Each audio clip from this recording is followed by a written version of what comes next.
Olá, estamos aqui na Biotech, Congresso de Bioenergia. Estamos aqui hoje com o Gabriel Colli, da Sindac e Ibravac. Estamos aqui também com o Luiz Zancanella, diretor da Safe Carbon. E hoje a gente vai conversar um pouquinho sobre a aviação agrícola no Brasil. E eu vou passar aqui o microfone para o Gabriel para que ele nos dê como é que está esse mercado, como é que está o crescimento, as tecnologias utilizadas, os combustíveis utilizados na aviação agrícola no Brasil. E esse crescimento, como é que está esse mercado? Hoje a gente está aí falando de sustentabilidade e a aviação agrícola é importante, porque a gente está aqui não só num estado que é muito grande no agronegócio, e a importância da aviação agrícola nesse mercado. Como a gente fala em sustentabilidade, queria ver que tu desse as informações de como é que está esse mercado, sobre combustíveis, utilização. Então eu vou te passar para que tu pudesse nos dar essas informações. Maravilha, primeiro obrigado pelo convite, obrigado aí Alexandre, seu Luiz aí, Zancanella, obrigado pela oportunidade. Esse tema da sustentabilidade ele é um tema muito presente na aviação agrícola do Brasil.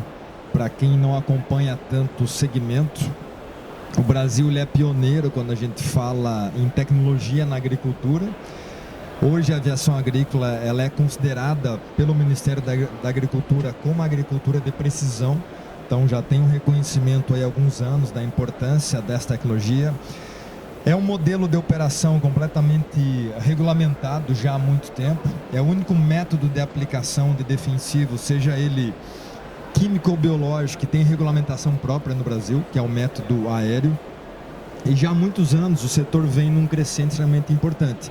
Porém, depois dos anos 2000, que o setor dá um boom nesse país, tem uma crescente, e essa crescente ela acontece basicamente em paralelo com as novas fronteiras agrícolas do Brasil, quando Mato Grosso cresce, Tocantins, Goiás, Pará, Maranhão, Bahia, com essa gauchada toda que vai indo, abrindo fronteira, a aviação vai junto. Hoje o Brasil tem a segunda maior frota de aviões agrícolas do mundo, perdendo apenas para os americanos. Nós temos 2.722 aviões agrícolas no Brasil. Os americanos aí chegaram em 3.000 agora. O Brasil deve passar os americanos em 4 anos, na medida que a gente está num crescente extremamente interessante. Já são 6 anos que a gente voa muito mais que eles, porque o Brasil faz 3 safras, o americano faz 2 por causa da neve, essa questão climática. Então o Brasil consegue voar e trabalhar muito mais. E aqui a gente está falando de aviões agrícolas, de helicópteros que são adaptados para a aviação agrícola, os drones, mais recentemente, também chegaram no mercado, e bem recente, inclusive há alguns dias, chega no Brasil o avião agrícola elétrico autônomo, sem piloto. Então a gente realmente está vivendo um momento de transição que atende muito bem os requisitos de sustentabilidade. E para chegar no ponto da sua pergunta aí, para devolver para ti inclusive, a questão do combustível, né? Só para dar o spoiler aí, o Brasil hoje também é pioneiro, e hoje 34% do combustível da aviação agrícola no Brasil, ele é etanol, ele já é limpo, já é verde. Então, e tem muito espaço para crescer, e o elétrico está chegando também. Obrigado. E trabalhando um pouquinho mais em profundidade, vamos falar um pouquinho de rastreabilidade, né? Como chega esse combustível lá para abastecer o avião? Então essa é a gente às vezes fala só de um produto, de um serviço, e esquece de falar dos fornecedores. Então essa rastreabilidade, como chega esse combustível lá para abastecer o avião, a aeronave, e como vocês estão vendo essa transição para que realmente a quantidade de CO2 possa diminuir, a emissão de CO2 possa diminuir. Queria que tu explicasse um pouquinho como é que está funcionando esse projeto aí. Basicamente hoje, onde é que estão as aeronaves agrícolas nesse país? Estão para o interior, ou seja, estão longe dos grandes centros. Então tem uma logística aí para que esse combustível chegue lá. Basicamente hoje, assim como é o Brasil, é um transporte rodoviário, então vai de caminhão. Obviamente que a nossa preferência é por aqueles que têm combustível limpo, mas está muito longe essa realidade, essa é uma realidade significativa. Mas é algo que em 2024 avançou bastante. A gente conseguiu aproximar aí com 2 boas parcerias com fornecedores, nesse sentido, que fornecem combustível para a aviação agrícola. Então a gente quer avançar nessa história do selo de sustentabilidade, da rastreabilidade também. Bom, a gente conseguiu mexer nas empresas que prestam serviço e nas fazendas que trabalham para eles mesmos. Agora a gente tem que olhar o fornecedor. Quem é que fornece para a gente? Quem fornece para as empresas? Vamos dar preferência para aqueles que já têm o seu caminhão elétrico, por exemplo. Então é um movimento que está acontecendo. Inclusive a gente está negociando com um grande produtor hoje de energia limpa no Brasil, o fornecimento de combustível.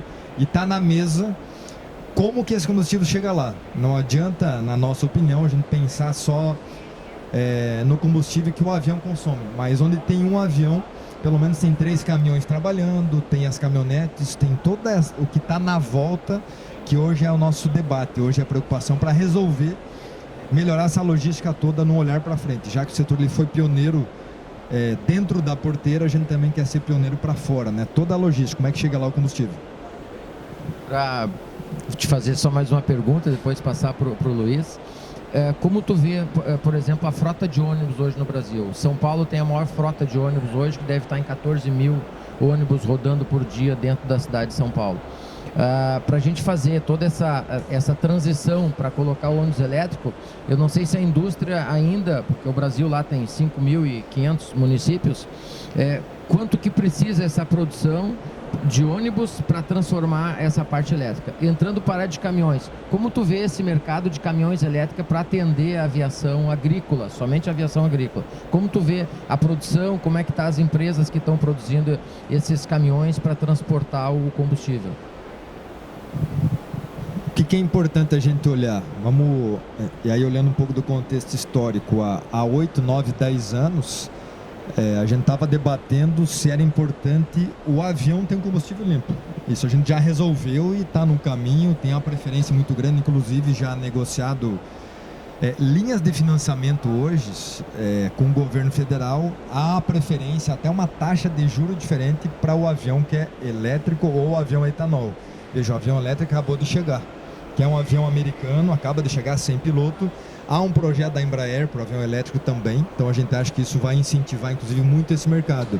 O mesmo vale para os caminhões, né? Então eu enxergo que sim, a indústria precisa olhar, talvez isso não tem como ser curto prazo, mas olhar médio e longo prazo. Nós estamos olhando hoje 2035 já. Como é que nós vamos estar em 2035? A gente tem uma certeza, que população a gente vai ter e que nós somos de alimentos. Tem que produzir alimentos. Bom, a gente tem que produzir alimentos de forma cada vez mais limpa para nós cuidar de todos esses efeitos que o planeta está tendo. Para isso, quem nos fornece também tem que olhar. Por que eu estou dizendo tudo isso? Quem está na nossa volta, a gente está chamando para a mesa para conversar, porque para nós olhar toda a cadeia, como é que chega todos os serviços que a gente consome. Por exemplo, todos os hangares hoje onde guarda os aviões. A gente tem um projeto para que todos tenham energia solar, por exemplo, no Brasil inteiro. São mais de 1.000 hangares. Olha o que isso pode representar numa mudança de paradigma. Aí você imagina, nós estamos falando aí de pelo menos uns 6 mil caminhões no Brasil que abastecem esse mundo da aviação agrícola. Então tem um espaço muito grande, muito importante, e que a indústria precisa trabalhar com a gente nesse sentido. Mas a gente vê muitos avanços, a gente vê uma indústria preocupada, muito aberta para trabalhar, para poder seguir atendendo. Senão é possível que ela não atenda no futuro, porque o que a gente avalia bastante nos nossos debates? O que a sociedade quer? A sociedade quer isso, então a gente precisa se adaptar. Bom, quanto custa? A gente precisa achar quem financia isso. Esse é o nosso trabalho, enquanto entidade, enquanto Sindag, enquanto Embravag, entidades que representam toda a parte produtiva, arrumar caminhos, criar fundo, trazer articulação, trazer outros fundos internacionais, inclusive, para a gente seguir produzindo, porque a única certeza que a gente tem, o Brasil vai ser cada vez mais uma potência na produção de alimentos e também na questão da energia, nessa transição, né? Pode ser ainda mais, que é a área que você entende ainda mais, muito mais do que eu, o Brasil tem tudo para fazer ainda.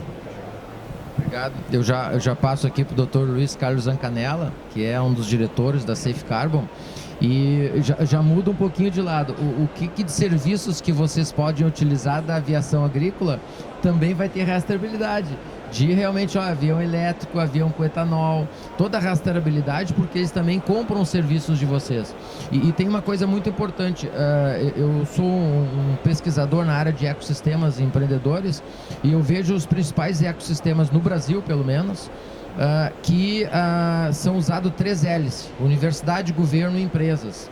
E estão esquecendo de quem consome, que é a população, a sociedade civil.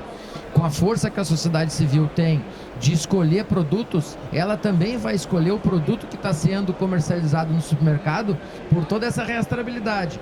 Lá na aviação agrícola, em quem está fazendo os projetos lá de crédito de carbono, enfim. Então a população vai começar a ser informada desses quesitos. Luiz, como tu vê essa questão de escolher fornecedores que tenham certificação de sustentabilidade, que estejam no caminho da transição energética? Obrigado, Alexandre. Um bom dia a todos. Gabriel, é uma grande honra participar de uma mesa contigo, uma autoridade em questão de sustentabilidade no país e um grande conhecedor da situação do campo, né, que vocês fazem essa varredura. Bom, a Safe Carbon, ela está lançando, junto com a Salt Brasil, um selo de sustentabilidade exatamente para que as pessoas possam escolher onde o seu cliente, quais dos seus clientes estão aderindo à sustentabilidade. Que a sustentabilidade nada mais é, em poucas palavras, do que a garantia de que o efeito estufa não vai nos atingir de forma tão devastadora, né? Nós temos que minimizar isso. E a Safe Carbon, ela já combinamos aqui com o Gabriel, verbalmente, né, Gabriel? Mas vamos assinar um contrato. A gente confia na palavra de todos, né? A boa-fé, ela faz parte, a ética faz parte dos nossos relacionamentos. Nós vamos usar a aviação agrícola para fazer algo que vai ser muito importante para a questão da definição e da regulação do crédito de carbono, da regularização do crédito de carbono, que é você poder fazer o raio-x das florestas, que isso hoje é feito por satélite, só que as novas tecnologias, que é a tecnologia do Rider, que é esse radar, esse sensor, que ele te faz uma espécie de tomografia das florestas, ela faz uma varredura em camadas da floresta, e ele tem o mesmo efeito de você ir lá pessoalmente medir árvore por árvore e calcular a biomassa. É fundamental para determinar a quantidade de carbono sequestrado nas florestas. E nós vamos usar esse equipamento, esse radar, com os aviões da Ibravag, né? Com essa parceria que a gente está fazendo com o Gabriel e com a aviação agrícola, para que eles possam fazer isso para nós, fazer a rastreabilidade nas florestas usando esse equipamento, que é um equipamento que é bastante... Ele não é tão moderno, ele já é de algum tempo, mas que agora realmente ele está tendo um uso bastante grande. É feito essas rastreabilidade com satélites, mas os custos são muito maiores do que a gente fazer uma parceria com a Ibravag, que tem drones, que tem aviões para fazer varreduras de grandes áreas e drones para fazer de pequenas áreas. Então, essa é a nossa preocupação. E aí vamos usar aqueles aviões, Gabriel, que tem o selo de sustentabilidade por enquanto, né? Os que não têm, a gente vai deixar de lado, mas eu tenho certeza que logo todos terão o selo de sustentabilidade. Então, esse é o nosso objetivo. E com isso, a gente espera que a população, que a pessoa física, as pessoas físicas se deem conta de que devem procurar fornecedores, mercados, postos, abastecimento dos seus carros, cuidado com as suas casas, né, para ter também esse selo de sustentabilidade e procurar fazer o seu abastecimento em fornecedores que estejam preocupados com a sustentabilidade e com os efeitos estufa e com os eventos climáticos extremos que a gente aqui no Rio Grande do Sul já tem a experiência do ano passado. E só para dar um dado, o quanto, se a gente parar para pensar, o quanto que retornou a infraestrutura do Estado em tempo esse evento climático. Retornou há 10 anos atrás, há 2 anos atrás, há 5 anos atrás. Ainda já passou quase um ano, maio já está aí novamente, né, que foi em maio. e tem pontes que não foram refeitas, né? E houve um evento o ano passado, em 2024, na Costa Rica, que um furacão que fez com que todo o país da Costa Rica retornasse à sua infraestrutura 20 anos para trás, 2 décadas, né? Quanto tu vai levar para recuperar isso? Quanto dinheiro vai investir? Então a gente tem que se preocupar em combater e fazer ações para combater esses efeitos climáticos, ou a gente vai pagar muito caro nas próximas décadas aí. Obrigado, Alexandre. Eu finalizo aqui com uma pergunta até para os dois, para cada um fazer suas conclusões, e deixo aqui: será que a população hoje, ela sabe o que fazer para apoiar a transição energética? A população, a sociedade civil, em todas as escalas e níveis sociais, será que as pessoas sabem o que fazer na sua própria casa? Como eu posso fazer para apoiar a transição energética? E eu tenho certeza que a população vai ser a força motriz da transição rápida, porque ela tem uma coisa muito forte na mão: ela tem o poder do consumo. E quando ela tem o poder de consumo, e se ela se organizar, ela vai começar então a decidir: eu vou consumir produtos, serviços, vou ir numa empresa que seja certificada e que ela está no caminho de realmente de diminuir a emissão de CO2 na atmosfera. Queria o posicionamento de vocês, e já deixo aqui também o meu agradecimento à participação de vocês. Eu acho que pessoas realmente com conhecimento aprofundado sobre essa questão, e eu já agradeço aqui a participação de vocês. A tua pergunta ela é muito boa, no sentido, né, o que a população pode fazer se ela tem o conhecimento. Isso é uma... e tentando não ser superficial na resposta, né, porque esse é o grande desafio aqui. Muitas vezes as pessoas acham que precisa uma grande ação, que precisa um movimento gigantesco. Na verdade, ela tem o principal, como você já disse, que é o poder do consumo. Imagina nós poder colocar numa embalagem do arroz que sai do Rio Grande do Sul. Para quem não sabe, 72% do arroz consumido no Brasil sai do Rio Grande do Sul, e 99,9% ele usa avião, desde o plantio até o final. São pelo menos 8 aplicações de algum produto químico ou biológico é feito com avião, que é completamente rastreável. Tudo que é feito, o piloto, o produto, tudo é rastreável. Imagina nós poder botar isso numa embalagem com selo de qualidade, de segurança, enfim, de algum formato, e a população entender o que é esse selo, ela ter poder de compra. Não, eu vou comprar esse aqui, porque esse aqui respeita o meio ambiente, esse aqui está consumindo menos combustível, esse aqui vai 8 vezes menos água lá na aeronave do que qualquer tipo de aplicação, porque aí preserva o meio ambiente. Então, é isso que a gente tem que mirar. Nós vamos mirar isso, de gerar informação, inclusive, para que as pessoas tenham noção disso. Eu dei o exemplo do arroz, porque tenho certeza que é um dos alimentos mais comuns na mesa de todo brasileiro. E o Rio Grande do Sul é responsável por colocar o arroz na mesa de muitos brasileiros, e a aviação tem parte nisso. Então a gente pode ajudar muito nesse processo de organizar. E sim, concordo com você 100%, a população é quem decide, ela resolve. Se ela decidir, bom, eu não vou comprar mais isso, essa marca acabou. Se ela resolver, vou comprar isso aqui, bom, isso aqui vai para frente. E isso é muito rápido de acontecer. Hoje nosso modelo de comunicação mudou bastante. Então eu acredito muito no que vem por aí, que a gente pode melhorar esse cenário. Eu sou um otimista aí, que a gente pode melhorar muito o cenário com muita informação, muita pesquisa. A gente pode melhorar e fazer a informação chegar em quem precisa chegar. Então agradecer muito, obrigado Alexandre, obrigado Luiz Zancanella pelo convite de estar aqui. Espero que a gente possa contribuir de alguma forma aí em melhorar esse país, esse mundo que a gente vive. Obrigado, Gabriel, obrigado Alexandre. A população, ela pode contribuir e muito. Parece insignificante, mas não é. A pessoa física. Se a gente pegar as emissões de dióxido de carbono de 24, foi 37,5 bilhões de toneladas que nós mandamos para a atmosfera. A pessoa física foi responsável por 2,6 bilhões de toneladas. As residências domésticas, com as suas várias formas de consumo. É necessário, para reduzir essas emissões, compensar essas emissões de 37,5 bilhões de toneladas, que em 2025 vai ser maior, porque as ações ainda são muito poucas.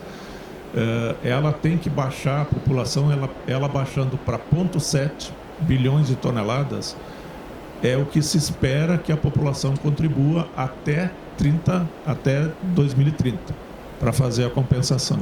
Baixar de 2,6 bilhões de toneladas para 0,7 bilhões de toneladas. Ou seja, isso é que a população tem que fazer. Agora, realmente, precisamos, nós, digamos assim, os empresários, as empresas, as instituições, colaborar com a educação da população para o que eles podem fazer. Nesse aspecto, existe uma iniciativa do governo japonês que criou um programa de educação para pessoas físicas. E esse programa ele já está sendo aderido por vários países no mundo. Já tem 7 países que aderiram. E esse programa ele deveria também ser utilizado no Brasil e talvez fazer alguma adequação à nossa realidade, que certamente não é a realidade do japonês, é diferente. Mas quem quiser tomar conhecimento desse programa, entra no site da safecarbon.com.br, que lá tem esse programa. Se chama Decotaço, tá? Ele é um programa que exatamente mostra o que a população pode fazer, a pessoa física pode fazer para diminuir e contribuir com a sustentabilidade, com a sua ação pessoal para reduzir os gases de efeito estufa. E nós precisamos que isso seja feito. O que a população tem que saber é que com o nível de dióxido de carbono que está na atmosfera hoje, não tem mais volta. Os efeitos climáticos que estão acontecendo vão continuar acontecendo e vão piorar se o nível de dióxido de carbono, a concentração aumentar. Então tem que ter essa consciência. O que tem que se fazer? Minimizar a emissão de dióxido de carbono ao máximo possível e ainda vamos ter que fazer captura do dióxido de carbono da atmosfera. Então, quanto mais a população contribuir, a pessoa física contribuir, por menor que seja a sua ação de adquirir produtos em empresas sustentáveis, vai ser uma grande contribuição. Ninguém pensa que eu não vou fazer porque não significa nada. Vai significar e muito. Pode significar o futuro da humanidade. Obrigado pela atenção, obrigado a todos.